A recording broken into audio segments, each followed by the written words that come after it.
man. I watched the first episode and I was like, oh man, what am I doing? I'm sleeping on this show. And I powered through it, but it was good. Love it. Nice. And that's all for my news, unless you got anything you want to add. No, I can't think of anything, man. Go watch all this new stuff. Watch all the new stuff that's out. And that brings us to our next segment. And now it's time for the weekly recommendations. All right, James. Oh, man.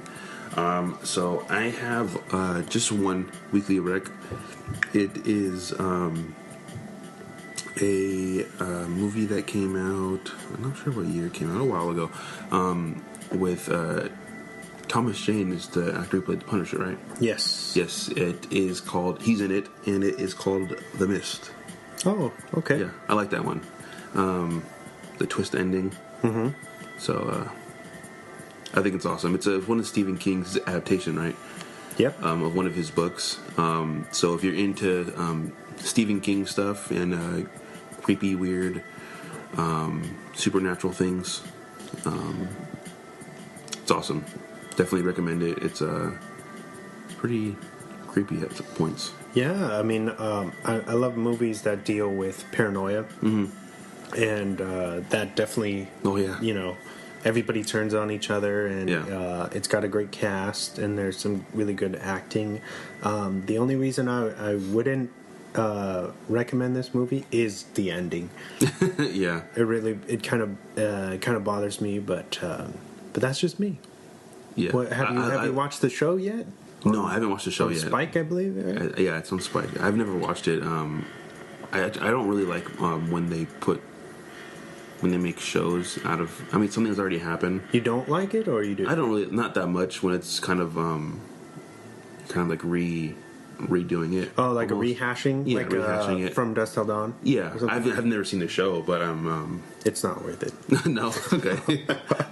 It always keeps on coming up on recommendations on Netflix, but I was like, oh, no. So the movie's way better than come on. Yeah. Are you ever going to really beat the charisma of Clooney and Tarantino together? No. I don't think so. No. But yeah, check out The Mist. I recommend it. Is it streaming anywhere for these lovely people? No, I don't think it's streaming anywhere. You can probably rent it on iTunes or drop a couple of dollars. Yeah, drop $2.99 for the standard version. But yeah. Just that one? I'd recommend Black Panther also. All right. Well, let's hear your review, your soft review of it. Yeah, soft review. At first, when I saw it, I was kind of... it's an easy way to put this. Underwhelmed. Underwhelmed, yeah. At first. But the more... I don't know what it is. The more I kept seeing commercials for it, and... it grew on me. Mm-hmm. Okay. More. It wasn't a bad movie at all, but I felt that there was so much hype around it, and it's one of those movies that there's so much hype that when you see it, if it's not like blowing your mind, it's not gonna it's gonna underwhelm you. It's kind of, it doesn't hit that potential that you thought it would. It doesn't hit that sweet spot. Yeah, but nonetheless, it's an awesome movie, and the cast is amazing in that. And the one thing I like about it, there's no real tie-ins to any other Marvel movies. Okay, so it's a standalone basically, and as it should be, right? Yeah, Wakanda forever. Wakanda forever. But no, yeah, check the movie out. It's really fun. If you liked Black Panther's character in Civil War, you're gonna get a whole bunch of them in this. Okay, cool. So yeah, definitely check it out. Black Panther. Yeah. Since we're talking about new films and doing soft reviews, I want to recommend everybody to go see Annihilation. Oh, yes. Which is sitting high at 86 on Rotten currently. Mm-hmm. It's by director Alex Garland, who's also he wrote 28 Days Later and Ex Machina. Nice. From a couple years ago, which are both pretty rad movies. Yeah. It's starring Natalie Portman and Oscar Isaacs. And I don't even know how to begin to explain this film. Yeah, and I know you saw it. Did you see it opening day? Thursday night. Yeah. I remember you texting me. You're like, "Oh man, Annihilation's awesome." And I actually saw this last night. So Monday night. It's awesome. It really is. It's a great blend of sci-fi and horror. The horror elements are very well spaced out. Yeah. So you have to really wait for them, but it really builds that atmosphere and tension, and when the attacks happen, they really count. And I love this movie, and it's from what I've heard, it's not doing what it should be doing at the box office. Sucks. Which is of course disappointing. Yeah. But everybody's still riding the wave of Black Panther, I'm sure.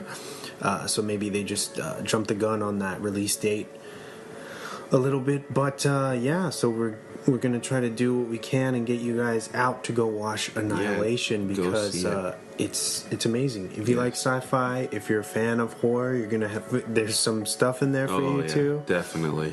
Some top tier acting, some in an age, elements of paranoia too in that one. Yeah, exactly. In an age of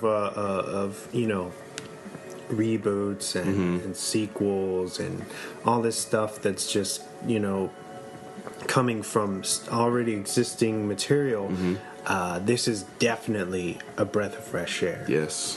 And it's got the grit you want. I was telling somebody the other day, this kind of feels like we already got that The Last of Us adaptation. It has that. It's got the acoustic guitar score throughout it. It's got that very quiet, it's filmed very quietly. You know what I mean? Very intimate. Yeah.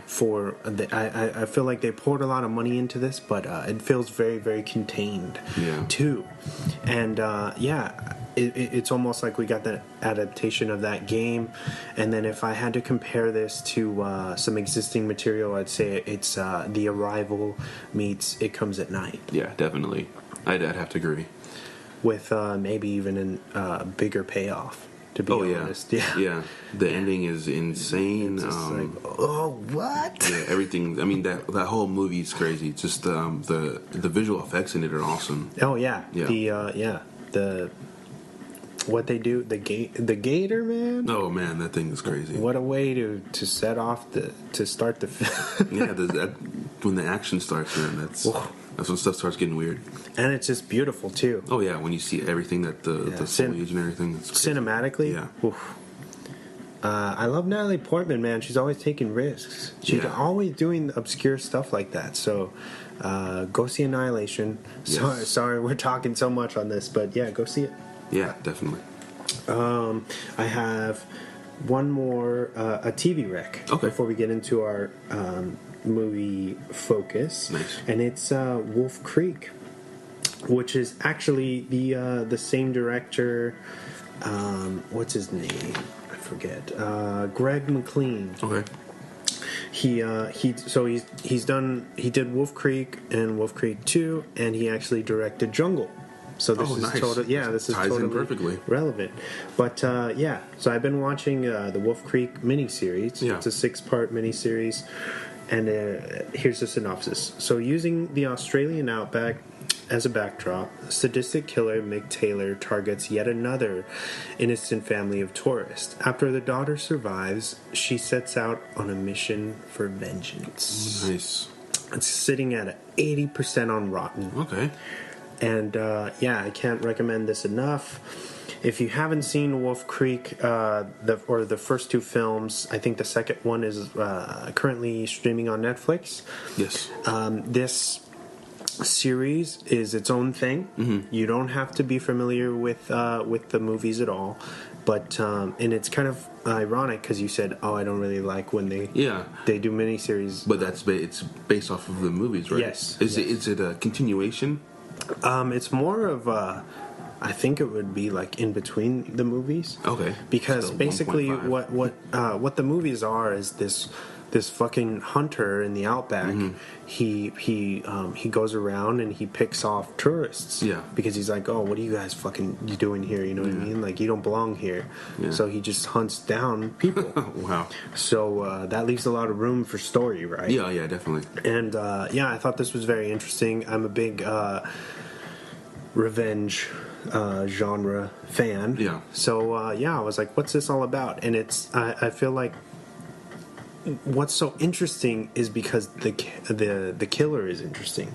Mick Taylor, I think the actor's name is Jeff Jarrett. Okay. He's got this like sick charm about him. Where he thinks it's funny. Yeah. He's making jokes and the whole time, and it's just wild, man. You gotta check it out. And I would recommend the two other Wolf Creek films too. Nice. Check them out.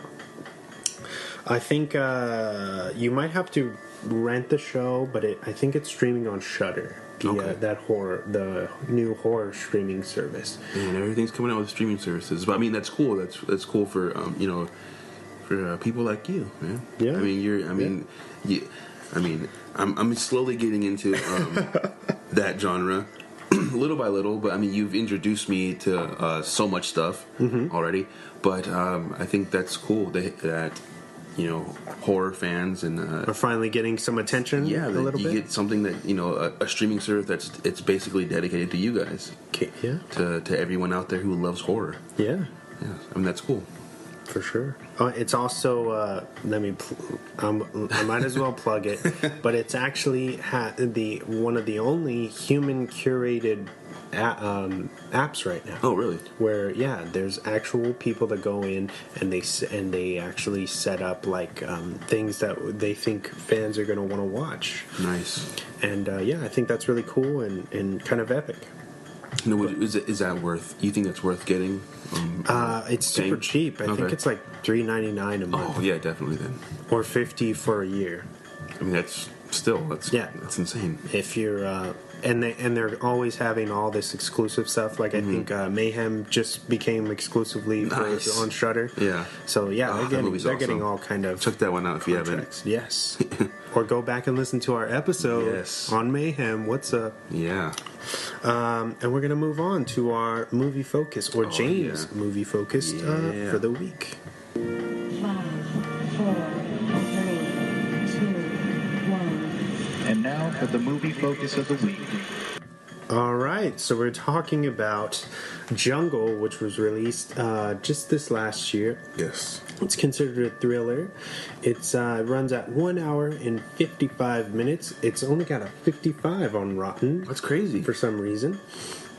The synopsis is, a trip into the Amazon turns deadly after a guy betrays a group of young, unexperienced men. Okay. Starring Daniel Radcliffe, Thomas Kretschmann, Alex Russell, and Joel Jackson. It was directed by Greg McLean, who we were just talking about. You guys should check out his work. He's done some cool stuff,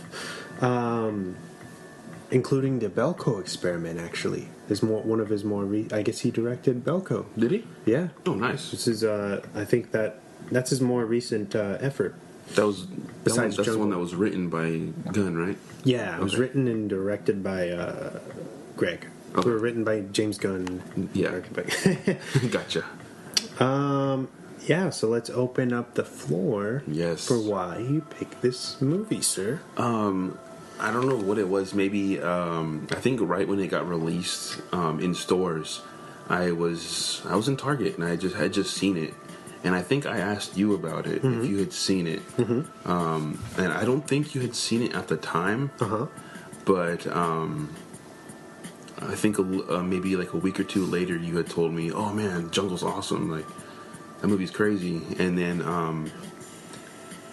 I don't know. I feel like people are kind of sleeping. He's one of those actors that gets put on the back burner, and he's kind of Daniel Radcliffe. He's kind of one of those guys that people are sleeping on, and I think largely has to be he's got like the same problem that Robert Pattinson does, where you just kind of he's only associated with Twilight, yeah, and Daniel with Harry Potter, yeah. But